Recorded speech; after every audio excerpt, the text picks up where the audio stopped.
ನಮಸ್ಕಾರ ಸ್ನೇಹಿತರೆ ಸಾಮಾನ್ಯ ಕನ್ನಡ ಏನ್ ನಾನು ವಿಡಿಯೋ ಸರಣಿ ಮಾಡ್ತಾ ಇದ್ದೀನಿ. ಇವತ್ತು ಕೆಇಎ FD ಎಕ್ಸಾಮ್ ಏನ್ ಬಂದು 708 ಪೋಸ್ಟ್ ಅದರ ಪ್ರಶ್ನೆಗಳನ್ನ ತಗೊಂಡಿದ್ದೀನಿ. ಒಂದಷ್ಟು ಪ್ರಶ್ನೆಗಳನ್ನ ಡಿಸ್ಕಸ್ ಮಾಡೋಣ, ಒಂದು ಲೆವೆಲ್ ಗೊತ್ತಾಗತ್ತೆ ಯಾವ ತರ ಕೇಳಿದ್ದಾನೆ ಅಂತ ಹೇಳಿ. ಇದು 9ನೇ ವಿಡಿಯೋ ನಾವು ಮಾಡ್ತಿರ್ತಕ್ಕಂಥ ಸರಣಿಗಳಲ್ಲಿ ನಾವು ಮಾಡಿರ್ತಕ್ಕಂಥ ಎಲ್ಲ previous video separate play list ಇದೆ, ಪೇಪರ್ 2 ಅಂಡ್ ಪೇಪರ್ 1ಗೆ ಅಂತ ನೋಡ್ಕೋಬಹುದು. ಅಂಡ್ ನೋಡಿ, ಎಕ್ಸಾಮ್ಸ್ ಹತ್ರ ಇದೆ. 708 ನಾವು ಮ್ಯಾರಥಾನ್ ವಿಡಿಯೋ ಮಾಡಿದ್ವಿ, 100 ಕ್ವಶನ್ಸ್ ಗಳ ಸೀರೀಸ್ ಮಾಡಿದೀವಿ. ಓಕೆ, ರಿವಿಷನ್ ಸೀರೀಸ್ ಅಂತ KA708 ಕನ್ನಡ, ಇಂಗ್ಲಿಷ್, ಕಂಪ್ಯೂಟರ್ ಎಲ್ಲ ಕೂಡ ಆಗಿದೆ. ನಾನು ಲಿಂಕ್ ಡಿಸ್ಕ್ರಿಪ್ಷನ್ ಬಾಕ್ಸ್ ಅಲ್ಲಿ ಕೊಡ್ತೀನಿ, ದಯವಿಟ್ಟು ನೋಡ್ಕೊಳ್ಳಿ. ಇದು ರಿವಿಷನ್ಸ್ಗೆ ಹೆಲ್ಪ್ ಆಗುತ್ತೆ. ಒಂದೇ ವಿಡಿಯೋದಲ್ಲಿ ಎಲ್ಲ ಕವರ್ ಮಾಡಿದೆ. KA ಪ್ಯಾಟರ್ನ್ ಬಂದಿರತಕ್ಕಂಥದ್ದು ಎಲ್ಲ ಲಿಂಕ್ ಗಳನ್ನ ಇದೇ ವಿಡಿಯೋದ ಕೆಳಗೆ ಕೊಟ್ಟಿರ್ತೀನಿ. ಹಾಗೆ ನಮ್ಮ ಟೆಲಿಗ್ರಾಮ್, ಇನ್ಸ್ಟಾಗ್ರಾಮ್ ಫಾಲೋ ಮಾಡಿ ಮಾಡ್ಕೊಳ್ಳಿ. ಅದ್ರ ಲಿಂಕ್ ಕೂಡ ಇದೇ ವಿಡಿಯೋದ ಕೆಳಗೆ ಡಿಸ್ಕ್ರಿಪ್ಷನ್ ಬಾಕ್ಸ್ ಅಲ್ಲಿ ಇದೆ, ಅಥವಾ ಪುನೀತ್ ಫೋರಮ್ ಅಂತ ಸರ್ಚ್ ಮಾಡಿದ್ರೆ ಇದು ಸಿಂಬಲ್ ಸಿಗುತ್ತೆ, ತಾವು ಜಾಯ್ನ್ ಆಗ್ಬೋದು. ಸೊ ಬನ್ನಿ, ಆಗ್ರೆ ನಾನು ಡೈರೆಕ್ಟ್ ಆಗಿ ಕ್ವಶನ್ ಬಂದ್ಬಿಡ್ತೇನೆ. ತುಂಬಾ ಕ್ವಶನ್ಸ್ ಚೆನ್ನಾಗಿದೆ. ಓಕೆ, ಇಲ್ಲಿ ಕೆಳಗಿನ ಜೋಡಿಗಳು ಯಾವುದು ಅಥವಾ ಯಾವುವು ತಪ್ಪಾಗಿವೆ ಅಂತ ಕೇಳಿದ್ದಾನೆ. ಓಕೆ, ಉತ್ತಮ, ಮಧ್ಯಮ, ಪ್ರಥಮ. ಇವು ನೋಡಿ, ಉತ್ತಮ ಪುರುಷ, ಮಧ್ಯಮ ಪುರುಷ, ಪ್ರಥಮ ಪುರುಷ ಅಂತ ನಾವು ಪುರುಷಾರ್ಥಕ ಸರ್ವನಾಮ ಅಲ್ವಾ, ವಿದ್ಯಾರ್ಥಕ ಸರ್ವನಾಮ ಇವೆಲ್ಲ ಓದಿದೀವಲ್ಲ, ಅದ್ರಲ್ಲಿ ಬರ್ತಕ್ಕಂಥದ್ದು ಇದು. ಇಲ್ಲಿ ನೋಡಿ, ಮಾಡುವೇನ್ ಅಂದ್ರೇನು? ನಾನು, ಮಾಡುವನು, ನಾನು ಅಲ್ವಾ, ನಾನು ಅಂತ ಇದು ಅಲ್ವಾ ಸರ್. ಮಾಡುವೆಯಾ ಅಂತ, ಮಾಡುವೆಯಾ ಅಂದ್ರೆ ನೀನು, ಇದು ನೀನು. ಪ್ರಥಮ ಅಂದ್ರೆ ಅವನು ಕೊಟ್ಟಿನ ಆತ್ಮಾರ್ಥಕ. ನೋಡಿ, ಆತ್ಮಾರ್ಥಕ ಅನ್ನೋದು ನೀನು ಅಲ್ಲ, ನಾ, ತಾನು, ತಾವು ಅಂತ ಬರೋದು ಅಲ್ವಾ ಸರ್. ಈ ಲಿಸ್ಟ್ ನ ನಿಮ್ಗೆ ಕೊಟ್ಟೇ ಇರ್ತೀನಿ, ನೋಡೇ ಇರ್ತೀರಾ ಈ ಲಿಸ್ಟ್ ನ ಅಲ್ವಾ ಸರ್. ಸೊ ಇಲ್ಲಿ ನೋಡೋದಾದ್ರೆ ಇಲ್ಲಿ ಯಾವ ತಪ್ಪು ಅಂದ್ರೆ ಡಿ ತಪ್ಪು. ಪ್ರಥಮ ಅವನು ಕರೆಕ್ಟ್ ಇದೆ ನೋಡಿ, ಪ್ರಥಮ ಪುರುಷ ಅವನು, ಅವಳು ಎಲ್ಲ ಬರೋದು. ಉತ್ತಮ ಪುರುಷ ನಾನು, ನೀವು, ನೀನು, ನೀವು. ಓಕೆ, ಇದು ಬರೋದು ಮಧ್ಯಮ ಪುರುಷ. ಎಸ್, ಉತ್ತಮ ಪುರುಷ ನಾನು, ನೀನು ಅನ್ನೋ ಮಧ್ಯಮ ಪುರುಷ ಕರೆಕ್ಟ್ ಆಗಿದೆ. ತಪ್ಪು ಯಾವುದು ಅಂತ ಕೇಳಿದ್ದಾನೆ, ಡಿ ಮಾತ್ರ is the right answer. Okay, next ಕೋಣ ಬನ್ನಿ. ತಾನು ಕೋಡಗ ಪರರನ್ನು ಅಣಕಿಸಿತು. ಈಗ ವಾಕ್ಯದಲ್ಲಿ ಅಡಿಗೆರೆಯ ಪದದ ವ್ಯಾಕರಣ ವಿಶೇಷವನ್ನು ಗುರುತಿಸಿ. ಈಗ ತಾನೇ ಹೇಳ್ತಾರೆ ನಿಮ್ಗೆ ತಾನು ತಾವು ಅಂದ್ರೇನು ಅಂತ. ತಾನು ತಾವು ಅಂತಕ್ಕಂಥ ಆತ್ಮಾರ್ಥಕ ಸರ್ವನಾಮ ಇದೆಯಾ ಆಪ್ಷನ್ ಇದೆ ನೋಡಿ, ಕಣ್ಣು ಮುಚ್ಕೊಂಡು ಟಿಕ್ ಹಾಕಿ ನೋಡಿ. ಒಂದೇ question paper 2 question same to same ಈ ತರದ 1-2-3 ರಿಪೀಟ್ ಆಗಿವೆ. ಓಕೆ, ಒಂದಷ್ಟು ಕ್ವಶನ್ ಡಿಫಿಕಲ್ಟಿನೂ ಇದೆ. ಓಕೆ, ನೆಕ್ಸ್ಟ್ ಬಂದ್ಬಿಡ್ತೀನಿ ನಾನು. ಈ ಕೆಳಗಿನ ಪದಗಳು ಯಾವ ಜೋಡಿಗಳು ಸರಿಯಾಗಿದೆ ಅಂತ ಹೇಳಬೇಕು. ಕೂರ್ ಅಂತಕ್ಕಂಥದ್ದು ಇದೆಯಲ್ಲ, ಇದೇನು ಅಂದ್ರೆ ಕೂರ್ ಪ್ಲಸ್ ಇಸು ಸೇರಿದ್ರೆ, ಇಸು ಪ್ರತ್ಯಯ ಸೇರಿದೆ, ಕೂರಿಸು ಆಗುತ್ತೆ. ಕೂರಿಸು, ದಟ್ ಈಸ್ ಕಾಲ್ಡ್ ಸಹಜ ಧಾತು. ಕೂರಿಸು ಏನ್ ಸರ್ ಇದು? ಕ್ರಿಯೆ ಅಂದ್ರೇನು?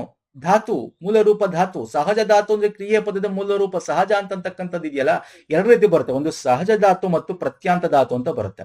ಪ್ರತ್ಯಾಂತದಲ್ಲಿ ನಾಮ ಪ್ರಕೃತಿ ಮೇಲೆ ಮತ್ತೆ ಅನುಕರಣ ಶಬ್ದದ ಮೇಲೆ ಇಸು ಪ್ರತ್ಯಯ ಸೇರ್ತಕ್ಕಂಥದ್ದು.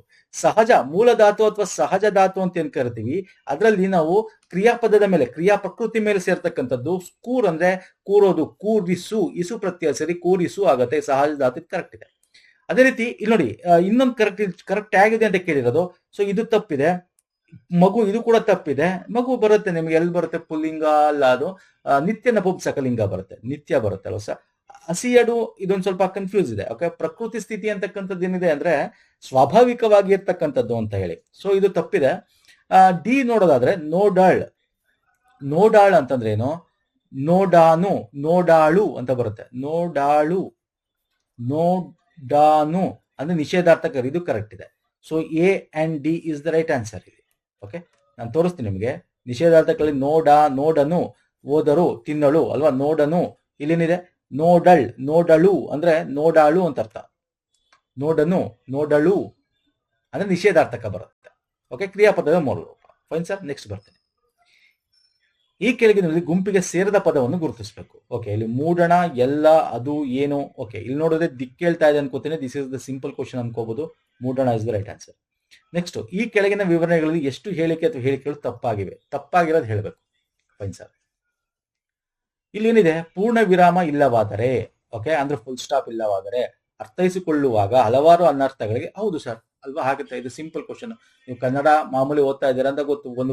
ಒಂದು ಸೆಂಟೆನ್ಸ್ ಒಂದು ಎಲ್ಲಿ ನಿಲ್ಸಿಲ್ಲ ಅಂದ್ರೆ ಅದು ಕರೆಕ್ಟ್ ಆಗ್ಬಿಡುತ್ತೆ ಇನ್ನೊಂದು ಸೆಂಟೆನ್ಸ್ಗೆ. ಇದು ಕರೆಕ್ಟ್ ಇದೆ. ತಪ್ಪಾಗಿರೋದು ಹೇಳಬೇಕು. ಪ್ರಧಾನ ವಾಕ್ಯಕ್ಕೆ ಸಂಬಂಧಿಸಿದಂತೆ ಅಧೀನ ವಾಕ್ಯಗಳು ಬಂದರೆ ಅರ್ಧ ವಿರಾಮ ಬೆಳೆಸುತ್ತೇವೆ. ಹೌದು, ಇದು ವಾಕ್ಯ ಪ್ರಕಾರದಲ್ಲಿ ನಾನು ತೋರಿಸ್ತೀನಿ. I will show you. ನೋಡಿ, ಒಂದು ಸ್ವತಂತ್ರ ವಾಕ್ಯ ಅಥವಾ ಪ್ರಧಾನ ವಾಕ್ಯಕ್ಕೆ ಬೇರೆ ಬೇರೆ ಸೇರಿದ್ರೆ, ಕಾರವಾರದಲ್ಲಿ ಮಲೇರಿಯಾ ವ್ಯಾಪಕ ಹಬ್ಬಿತು, ಇಲ್ಲಿ ನೋಡಿ ಅರ್ಧ ವಿರಾಮ, ಆದ್ದರಿಂದ ವಿಶೇಷ ಪಾಠಕ್ಕೆ. ಎಸ್, ಇದು ಕರೆಕ್ಟ್ ಇದೆ. ವಾಕ್ಯ ಪ್ರಕಾರದಲ್ಲಿ ನಿಮಗೆ ಮಿಶ್ರ ವಾಕ್ಯ, ಸಾಮಾನ್ಯ ವಾಕ್ಯ, ಸಂಯೋಜಿತ ವಾಕ್ಯದಲ್ಲೆಲ್ಲ ಓದಿರ್ತೀರ. Fine sir. ಎರಡು ಪದಗಳನ್ನು ಕೂಡಿಸಿ ಬರುವಾಗ ಅಧಿಕ ಚಿಹ್ನೆ ಬಳಸುತ್ತೇವೆ. ಸಾರಿ, ಅಧಿಕ ಚಿಹ್ನೆ ಅಂದ್ರೆ ಏನು? ಅಧಿಕ ಅಂದ್ರೆ ಕೂಡೋದು, ಪ್ಲಸ್ ಚಿಹ್ನೆ. ಈಗ ಮಳೆ ಇಂದ ಅಂತ ಇದೆ ಅಲ್ವಾ ಸರ್, ಏನ್ ಬರುತ್ತೆ ಬಿಡಿಸ್ಬೇಕಂದ್ರೆ ಇದನ್ನ ಮಳೆ ಪ್ಲಸ್ ಇಂದ ಅಂತ ಮಾಡ್ತೀವಿ. ಅಂದ್ರೆ ಇಲ್ಲಿ ಬಿಡಿಸಿದಾಗ ನಾವು ಅಧಿಕ ಚಿಹ್ನೆ ಯೂಸ್ ಮಾಡ್ತೀವಿ, ಕೂಡಿಸಿದಾಗ ಅಲ್ಲ. So this is wrong. ಒಬ್ಬರು ನೀಡಿದ ಹೇಳಿಕೆ ನೀವು ವಿವರಿಸುವಾಗ ವಿವರಣಾತ್ಮಕ ಚಿಹ್ನೆ ಯೂಸ್ ಮಾಡ್ತೀವಿ. ಎಸ್ ಸರ್, ವಿವರಣಾತ್ಮಕ ಚಿಹ್ನೆ ಯೂಸ್ ಮಾಡ್ತೀವಿ ಅಲ್ವಾ. ಏನು ಹಿಂಗೆ ಒಬ್ಬರು ಐ ವಿಲ್ ಶೋ ಯು, ಇದು ವಿವರಣಾತ್ಮಕ ಚಿಹ್ನೆ. ಒಂದು ಅಭಿಪ್ರಾಯದ ವಿವರಣೆ ತಿಳಿಸ್ಬೇಕಾದ್ರೆ ಯೂಸ್ ಮಾಡ್ತೀವಿ. ಪ್ರಶ್ನಾರ್ಥಕ, ಆವರಣ, ಇವೆಲ್ಲ ಗೊತ್ತಿರಬೇಕು, ಇವೆಲ್ಲ ವೆರಿ ಇಂಪಾರ್ಟೆಂಟ್ ಸ್ನೇಹಿತರೆ. ಸೊ ಹಾಗಾದ್ರೆ ಇದು ಕರೆಕ್ಟ್. ಸೊ ಯಾವ್ದು ತಪ್ಪು? ಕೇವಲ ಒಂದು. ಯಾವ್ದು ಅಂದ್ರೆ ಆಪ್ಷನ್ ಸಿ ತಪ್ಪು.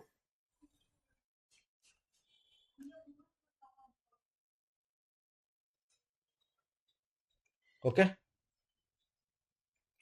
ಫೈನ್ ಸರ್, ನೆಕ್ಸ್ಟ್ ಬರ್ತೇನೆ. ಸ್ಥಾನಪಲ್ಲಟವಾಗಿರುವ ಲೇಖನ ಚಿಹ್ನೆಗಳನ್ನು ಕ್ರಮಬದ್ಧವಾಗಿ ಬರೆದಿರುವ ವಾಕ್ಯವನ್ನು ಗುರುತಿಸಿ. ಸ್ಥಾನಪಲ್ಲಟವಾಗಿರುವ ಲೇಖನ ಚಿಹ್ನೆಗಳನ್ನು ಕ್ರಮಬದ್ಧವಾಗಿ ಬರೆದಿರುವ ವಾಕ್ಯವನ್ನು ಗುರುತಿಸಬೇಕು. ಓಕೆ, ಸ್ವಾಮಿ ತಮ್ಮ ಬಿಲ್ಲು ನಾಳೆ ಕೊಟ್ಟರು ನಡೆಯುತ್ತೆ, ಹಣ ಎಲ್ಲಿ ಹೋಗುತ್ತೆ. ಇದನ್ನ ಹೆಂಗೆಂಗೋ ನೋಡಿ. ಇಲ್ಲಿ ಸ್ವಾಮಿ ಅಂದ ತಕ್ಷಣ ಸ್ವಾಮಿ ಕ್ವಶನ್ ಮಾರ್ಕ್ ಯಾವತ್ತೂ ಬರಲ್ಲ. ಸೊ ಹಾಗಾದ್ರೆ ಸ್ವಾಮಿಗೆ ಏನ್ ಬರಬೇಕು? ಏನ್ ಬರಬೇಕು? ಕಾಮ ಬರ್ಬೇಕಲ್ವಾ? ಎಲ್ಲಿದೆ ಅದು? ಇಲ್ಲಿದೆ, ಇಲ್ಲಿದೆ. ಇದು ತಪ್ಪಾಗುತ್ತೆ, ಇದು ತಪ್ಪಾಗುತ್ತೆ. Fine sir. ಓಕೆ, ಉದ್ಧರಣ ಚಿಹ್ನೆ ಎಸ್, ನಾವು ಸ್ಟಾರ್ಟಿಂಗ್ ಇಂದನೇ ಮಾಡಿದ್ರೆ ಒಳ್ಳೇದಲ್ವಾ? ಸ್ವಾಮಿ ಅಂತ ನೋಡಿ. ಇಲ್ಲಿ ಇನ್ನೊಂದಿದೆ, ಇಲ್ಲಿ ಹಣ ಎಲ್ಲಿ ಹೋಗುತ್ತೆ ಅನ್ನೋದು ಇಲ್ಲಿ ಕ್ವಶನ್ ಮಾರ್ಕ್ ಬರಬೇಕು. ಹಣ ಎಲ್ಲಿ ಹೋಗುತ್ತೆ ಅನ್ನೋದು ಇಲ್ಲಿ ಕ್ವಶನ್ ಮಾರ್ಕ್ ಬರಬೇಕು, ಇಲ್ಲಿ ಬರಬಾರ್ದು. ಸೊ ಕೊನೆಯಲ್ಲಿ ಕ್ವಶನ್ ಮಾರ್ಕ್ ಎಲ್ಲಿದೆ? ಇಲ್ಲಿದೆ, ಇಲ್ಲಿದೆ. ಸೊ ಆಟೋಮೆಟಿಕ್ ಆಗಿ ನಾವು ಇದನ್ನು ಕ್ಯಾನ್ಸಲ್ ಮಾಡಿದ್ವಿ, ಕ್ಯಾನ್ಸಲ್ ಮಾಡಿದೀವಿ. ಓಕೆ, ಅಥವಾ ಇದು ಗೊತ್ತಾಗಿಲ್ಲ, ಫುಲ್ ಓದಿ ಒಂದ್ಸಲ. ಸ್ವಾಮಿ ತಮ್ಮ ಬಿಲ್ಲು ನಾಳೆ ಕೊಟ್ಟರು ನಡೆಯುತ್ತೆ. ನೋಡಿ, ಕೊಟ್ಟರು ಇದು ತಪ್ಪು. ಸೊ ಕೊಟ್ಟರು ನಡೆಯುತ್ತೆ ಅನ್ನೋದು ಕ್ವಶನ್ ಮಾರ್ಕ್ ಅಲ್ಲ, ನಡೆಯುತ್ತೆ ಅಲ್ವಾ ಅಂತ ಕೇಳ್ತಲ್ಲ. ಕೊಟ್ಟರು ನಡೆಯುತ್ತೆ, ಹಣ ಎಲ್ಲಿ ಹೋಗುತ್ತೆ? ಹಣ ಎಲ್ಲಿ ಹೋಗುತ್ತೆ? ಈಗ ನಾಳೆ ಬಂದು ಇಸ್ಕಪ್ಪ, ಏನಾಗುತ್ತೆ? ಹಣ ನಿಂದು ಎಲ್ಲೋಗುತ್ತೆ? ದುಡ್ಡು ಕೊಟ್ಟಿದ್ಯಾ? ಹೌದು, ನಾಳೆ ಇಸ್ಕೋಪ, ಎಲ್ಲೋಗುತ್ತೆ ನಿಂದು ಅಂತೀವಲ್ಲ, ಹಂಗೆ. ಸೊ ಹಾಗಾಗಿ ಇಲ್ಲಿ ನೋಡಿ, ಆಟೋಮೆಟಿಕ್ ಇದು ಕ್ಯಾನ್ಸಲ್ ಆಯ್ತು, ಇದು ಕ್ಯಾನ್ಸಲ್ ಆಯ್ತು. ಒಳಗಿರೋದು ಇದೊಂದೇ. ಸ್ವಾಮಿ ತಮ್ಮ ಬಿಲ್ಲು ನಾಳೆ ಕೊಟ್ಟರು ನಡೆಯುತ್ತೆ, ಹಣ ಎಲ್ಲಿ ಹೋಗುತ್ತೆ? This is the right answer.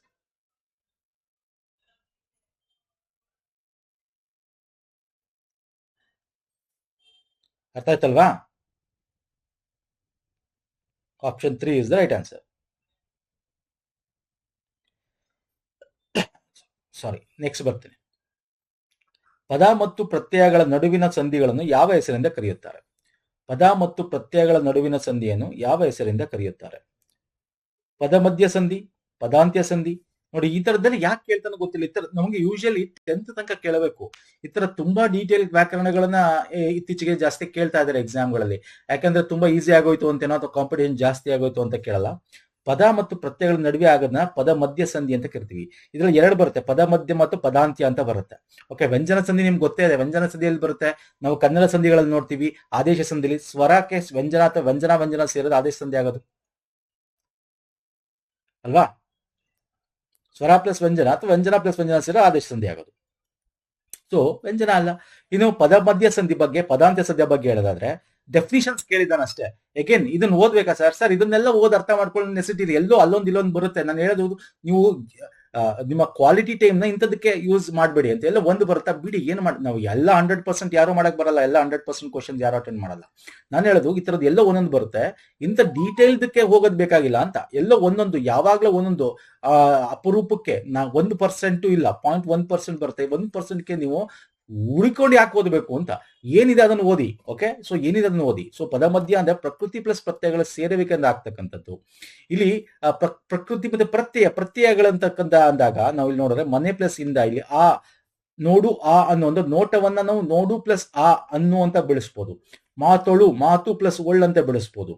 ಇಲ್ಲಿ ಇದರ ಮಧ್ಯದಲ್ಲಿ ಸೇರುವಿಕೆ ಆಗುತ್ತಲ್ಲ, ಅಂದ್ರೆ ಈಗ ಮಧ್ಯ ನೋಟವನ್ನ ನಾವು ನೋಡು ಪ್ಲಸ್ ಆ ಅಂತ ಏನ್ ಸೇರಿಸ್ತೀವಿ.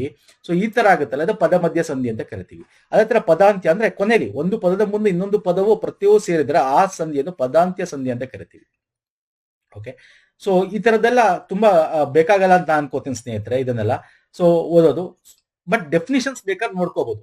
ಇಲ್ಲಿ ನಿಮಗೆ ಕೇಳಿರೋದು ಅದೇ, ನಿಮಗೆ ಡೀಟೇಲ್ ಆಗಿ ಕೇಳಿಲ್ಲ ನೋಡಿ. ಅದನ್ನೇ ಹೇಳೋದು, ಈ ತರ ಕೇಳಿದಾಗ ನಿಮ್ಗೆ ಬರೀ ಡೆಫಿನಿಷನ್ಸ್ ಗಳು ಕೇಳ್ತಾನೆ, ಬೇರೆ ಜಾಸ್ತಿ ಏನ್ ಕೇಳಲ್ಲ. ನಿಮ್ಗೆ ಡೆಫಿನಿಷನ್ಸ್ ಕೇಳ್ತಾನೆ. ಇಲ್ಲಿ ಕೇಳಿರೋದೆ ಪ್ರಕೃತಿ ಮತ್ತೆ ಪ್ರತ್ಯಯಗಳ ನಡುವೆ ಆಗ್ತಕ್ಕಂಥ ಸಂಧಿ ಅಂತ ಕರಿತೀವಿ, ಅಥವಾ ಒಂದು ಪದದ ಮುಂದೆ ಇನ್ನೊಂದು ಪದವು ಪ್ರತ್ಯಯವು ಸೇರಿದಾಗ ಆ ಸಂಧಿನ ಅಂತ ಕರಿತೀವಿ. ಇಂಥ ಡೆಫಿನಿಷನ್ಸ್ ನೋಡ್ಕೊಳ್ಳಿ ಬೇಕಾದ್ರೆ. ಓಕೆ, ತುಂಬಾ ಅರ್ಥ ಮಾಡ್ಕೊಂಡು ತುಂಬಾ ಡೀಟೇಲ್ ಆಗಿ ಅಂತ ನೋಡೋದು ಬೇಕಾಗಿಲ್ಲ ಅನ್ಕೋತೀನಿ. ಇನ್ನು ಪ್ರತ್ಯಯ ಸಂಧಿನೂ ಇದೆ. ಒಂದ್ ಸೆಕೆಂಡ್ ಬೇಡ. ಪ್ರತ್ಯಯ ಅಂದ ತಕ್ಷಣ ಸಂಸ್ಕೃತ ಬಂದ ಪದಗಳು ಕನ್ನಡದಲ್ಲಿ ಸೇರುವಾಗ ಪದದ ಕೊನೆಗೆ ಬರುವ ಅಕ್ಷರಗಳ ಸ್ಥಾನದಲ್ಲಿ ಹೊಸ ಅಕ್ಷರ ಬರುವುದು ಅಥವಾ ಅಕ್ಷರಗಳು ಸೇರುವುದನ್ನ ನಾವು ಲೋಪ, ಆದೇಶ, ಆಗಮ ಈ ತರ ಬರುತ್ತಲ್ಲ, ಅದನ್ನ ನಾವು ಪ್ರತ್ಯಯ ಸಂಧಿ ಅಂತ ಕರಿತೀವಿ. Fine sir. ಓಕೆ, ನೆಕ್ಸ್ಟ್ ಬರ್ತೇನೆ. ಈ ಮುಂದಿನ ಸಂಧಿಗಳು ಮತ್ತು ಉದಾಹರಣೆಗಳು ಯಾವ ಜೋಡಿಗಳು ಸರಿಯಾಗಿವೆ ಅಂತ ಹೇಳಬೇಕು. ಲೋಪಸಂಧಿ, ಮುಡಿದೊಲುಮೆ, ಸವರ್ಣ ದೀರ್ಘ ಸಂಧಿ, ನರೇಂದ್ರ, ಎಣ್ಸಂಧಿ, ಮಹೇಶ್ವರ್ಯ, ಚುತ್ವಸಂಧಿ, ಬೃಹಚ್ಛತ್ರ. ನೋಡಿ, ಇದು ನೋಡಿದ ತಕ್ಷಣ ಹೇಳ್ಬೋದು ಚುತ್ವಸಂಧಿ ಬೃಹಶ್ಚತ್ರ ಅಂತಿದೆ. ಶಾಕಾರ ಬರುತ್ತೆ. ಇದು ಎಸ್ ಕರೆಕ್ಟ್ ಇದೆ. ಫಸ್ಟ್ ಬಿಡಿಸಿ, ಇದು ಒಂದೊಂದು ನೋಡಿದ ತಕ್ಷಣ ಹೇಳ್ಬೋದು. ಈಗ ಮೂಡಿದೊಲುಮೆ ಅಂದ್ರೆ ಏನು ಅಂತ ಬರೋದು? ಮೂಡಿದು ಪ್ಲಸ್ ಒಲುಮೆ ಅಂತ ಬರೀಬೋದಾ? ಸಾರಿ, ಮೂಡಿದು ಪ್ಲಸ್ ಒಲುಮೆ ಅಂತ ಬರೀಬೋದಾ? ಮೂಡಿದೊಲುಮೆ ಲೋಪಸಂಧಿ ಆಗುತ್ತಲ್ಲ, ಹೌದು. ಮೂಡಿದ್ದು ಅಥವಾ ಮೂಡಿದ ಅಂತ ಬರೀಬೋದಾ? ಎಂತ ಬರೀಬೋದು? ಫಟಾಫಟ್ ಅಂತ ಹೇಳ್ಬೇಕು. ಎಸ್, ಮೂಡಿದು ಪ್ಲಸ್ ಒಲುಮೆ, ದು ಇಲ್ಲಿ ಲೋಪವಾಗಿ ಓ ಸ್ವರದೊಂದಿಗೆ ಆಗಿ ಲೋಪಸಂಧಿ. Yes, this is correct answer, ಲೋಪಸಂಧಿ. ಸವರ್ಣ ದೀರ್ಘ ಸಂಧಿ ನರೇಂದ್ರ ತಪ್ಪು. ನರೇಂದ್ರ ಹೆಂಗ್ ಬರುತ್ತೆ? ನರ ಪ್ಲಸ್ ಇಂದ್ರ ಅಂತ ಬರೀಬೋದಾ? ಇದು ಗುಣಸಂಧಿ ಹೇಳ್ಬೋದು. ನೋಡಿ, ಇಲ್ಲೇ ಇದೆ.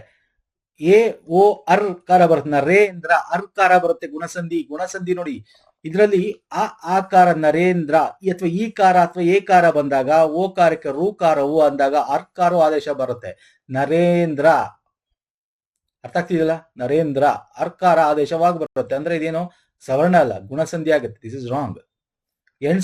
ಎಣ್ಸಂಧಿ ಮಹೇಶ್ವರ್ಯ, ಎಣ್ಸಂಧಿ ಬರುತ್ತಾ? ಮಹಾ ಪ್ಲಸ್ ಐಶ್ವರ್ಯ ಅಂತ ಬರೀಬೋದಲ್ವಾ? ನೋಡಿ, ಮಹಾ ಪ್ಲಸ್ ಐಶ್ವರ್ಯ ಅಂತ ಬರೀಬಹುದು. ಏನಾಯ್ತು? ಇಲ್ಲಿ ನೋಡಿ, ಮಹಾ ಪ್ಲಸ್ ಐಶ್ವರ್ಯ, ಐ ಬರ್ಬೇಕು ಅಂದ್ರೆ ವೃದ್ಧಿ ಸಂಧಿ ಆಗ್ಬೇಕಿದು. ಮಹೇಶ್ವರ್ಯ ಔ ಬರುತ್ತೆ. ಎಸ್, ವೃದ್ಧಿ. ಇದು ಗುಣ ಆಗ್ಬೇಕು, ಇದು ವೃದ್ಧಿ ಸಂಧಿ ಆಗ್ಬೇಕು. ಸೊ ಅಲ್ಲಿಗೆ ಎ ಮತ್ತೆ D correct. A D correct ಅಲ್ವಾ sir? I will show you. ಮಹೇಶ್ವರ್ಯ, ಮಹಾ ಪ್ಲಸ್ ಐಶ್ವರ್ಯ, ಮಹೇಶ್ವರ್ಯ, ಆಕಾರದ ಮುಂದೆ ಐಕಾರ ಬಂದು ಐ ಆದೇಶವಾಗಿ ಬರುತ್ತೆ. ಫೈನ್ ಸರ್, ಅರ್ಥ ಆಗಿದೆ. ಸಂಧಿಗಳು ಓದ್ಕೊಳ್ಳಿ, ವೆರಿ ಇಂಪಾರ್ಟೆಂಟ್. ಬಿಡಿಸ್ಬಿಟ್ರೆ ನಾವು ಸಂಧಿನ, ಅವಾಗ ಅಲ್ಲಿ ಯಾವ್ದು ಲೋಪ ಆಗುತ್ತೆ, ಯಾವ್ದಕ್ಕೆ ಆದೇಶ ಭಾಗ ಬರುತ್ತೆ, ಈ ತರದ್ ನಾನು ನಮ್ಮ ಗ್ರಾಮರ್ ವಿಡಿಯೋದಲ್ಲಿ ಕೊಟ್ಟಿದ್ದೀನಿ, ನೀವು ನೋಡ್ಬೋದು. ಯಾವ್ದಕ್ಕೆ ಏನು ಬರುತ್ತೆ, ಚುತ್ವ ಸಂಧಿ ಅಂದ್ರೇನು, ಚತ್ವ ಸಂಧಿ ಅನುನಾಸಿಕದಲ್ಲಿ ಏನು ಬರುತ್ತೆ, ಸೊ ಯಾವ್ದಕ್ಕೆ ಯಾವ್ದು ಬರುತ್ತೆ, ಈ ತರದ್ದು ಒಂದಷ್ಟು ಮೈಂಡ್ ಮ್ಯಾಪ್ಗಳನ್ನ ಕೊಟ್ಟಿದ್ದೀವಿ. ವ್ಯಾಕರಣ ವಿಡಿಯೋ ಲಿಂಕ್ ಕೊಟ್ಟಿರ್ತೀನಿ, ನೋಡ್ಕೊಳ್ಳಿ ಸ್ನೇಹಿತರೆ. ನೆಕ್ಸ್ಟ್ ಬರ್ತೀನಿ. ತಟ್ಟಿಕ ಸಂಧಿ ಪದಗಳನ್ನು ಬಿಡಿಸಿದಾಗ ತಟ್ಟಿಕನ ತತ್ ಪ್ಲಸ್ ಟೀಕಾ ಅಂತೀವಿ. ತಟ್ ಅನ್ನಲ್ಲ, ತತ್ ಪ್ಲಸ್ ಟೀಕಾ. ಓಕೆ, ತಟ್ಟಿಕ, ತತ್ ಪ್ಲಸ್ ಟೀಕಾ. ನೆಕ್ಸ್ಟ್ ಬರ್ತೀನಿ. ಈ ಪ್ಲಸ್ ಉದಕ, ಈ ಕೂಡಿಸಿ ಬರದಾಗ ಕೆಳಕಂಡ ಯಾವ ಸಂಧಿ ಆಗುತ್ತೆ? ಏನಾಗುತ್ತೆ? ಈ ಯುದುಕ ಆಗುತ್ತಾ, ಉದುಕ ಆಗುತ್ತಾ? ಈ ಯುದುಕ ಅಲ್ವಾ? ಈ ಯುದುಕ ಆಗ್ಬೇಕು. ಯಕಾರಾಗಮ, ಆಗಮ ಸಂಧಿ ಅಲ್ವಾ ಸರ್? ಯಕಾರಾಗಮ, ಈ ಯುದುಕ ಅಲ್ವಾ ಸರ್? ಕೂಡಿಸಿದಾಗ ಏನಾಗುತ್ತೆ? ಈ ಯುದುಕ ಆಗಮ ಸಂಧಿ, ಯಕಾರಾಗಮ. ಇದು ತುಂಬಾ ಈಸಿ ಕ್ವಶನ್ ಇದು. ಫೈನ್. ಕನ್ನಡ ಸಂಧಿಗಳಲ್ಲಿ ಆದೇಶವಾಗುವಿಕೆ ಕೆಳಗಿನ ಯಾವ ನಿಯಮಕ್ಕೆ ಒಳಪಟ್ಟಿದೆ? ಅಂದ್ರೆ ಕನ್ನಡ ಸಂಧಿ ನಿಮಗಲ್ಲಿ ಯಾವ್ದು ಬರುತ್ತೆ? ಲೋಪ, ಆಗಮ, ಆದೇಶ. ಇಲ್ಲಿ ಆದೇಶ ಸಂಧಿ ಬಗ್ಗೆ ಕೇಳಿದಾನೆ, ಅಂದ್ರೆ ಡೆಫಿನಿಷನ್ಸ್ ಕೇಳಿದಾನೆ ಅಷ್ಟೇ.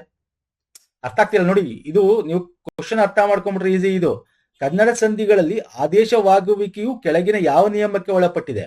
ಕನ್ನಡ ಸಂಧಿಲಿ ಬರದೆ ನಮಗೆ ಲೋಪ, ಆಗಮ, ಲೋಪ, ಆಗಮ, ಆದೇಶ. ಇಲ್ಲಿ ಆದೇಶ ಅಂತ ಅವನೇ ಕೇಳಿದ್ದಾನೆ. ಅಂದ್ರೆ ಆದೇಶದ ಏನು ಆದೇಶ ಅಂದ್ರೆ ವ್ಯಂಜನ, ಉತ್ತರ ಪದದಲ್ಲಿ ಆದಿಗಳಲ್ಲಿ ವ್ಯಂಜನ ಮಾತ್ರ ಬದಲಾಗುವುದು ಅಲ್ವಾ ಸರ್? ಅಲ್ವಾ? ವ್ಯಂಜನ ತಾನೆ.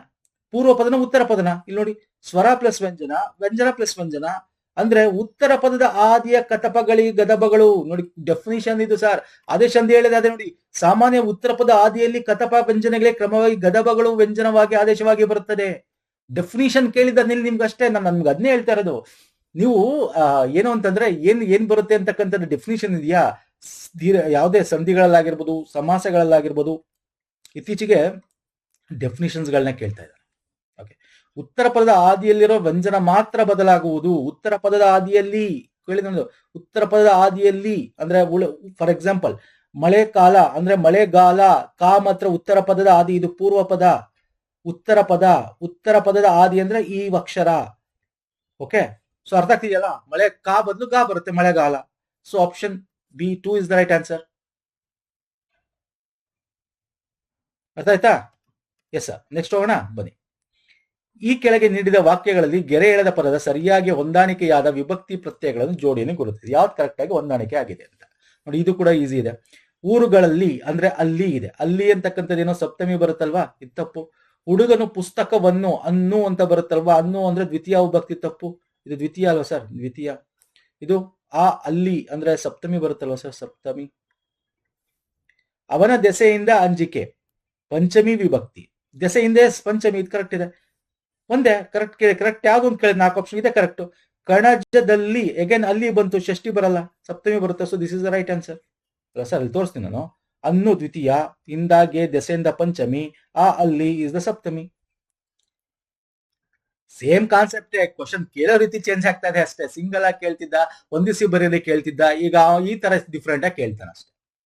Okay, so shall move to next question. ಬನ್ನಿ. ದ್ವಿತೀಯ ವಿಭಕ್ತಿಯ ಈಗ ತರ ನೋಡಿ. ದ್ವಿತೀಯ ವಿಭಕ್ತಿ ಏನು ಸರ್?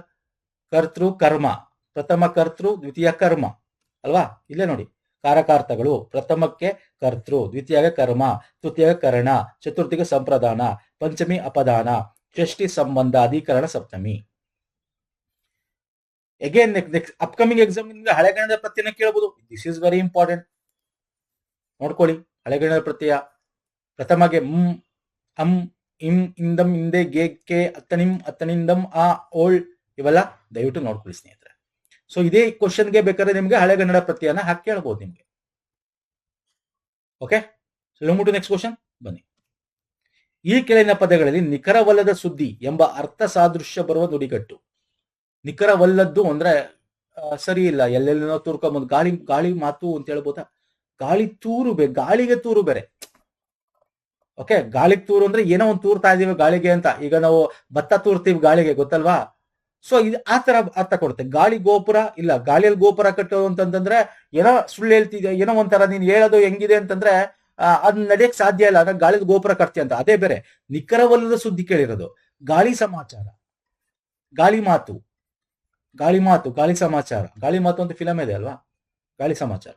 ನಿಖರವಲ್ಲದ ಸುದ್ದಿ ಎಲ್ಲಿಂದನೋ ಬಂತು, ಹೆಂಗೋ ಬಂತು ಗೊತ್ತಿಲ್ಲ, ಸುಳ್ಳು, ನಿಖರವಲ್ಲ ಅದು.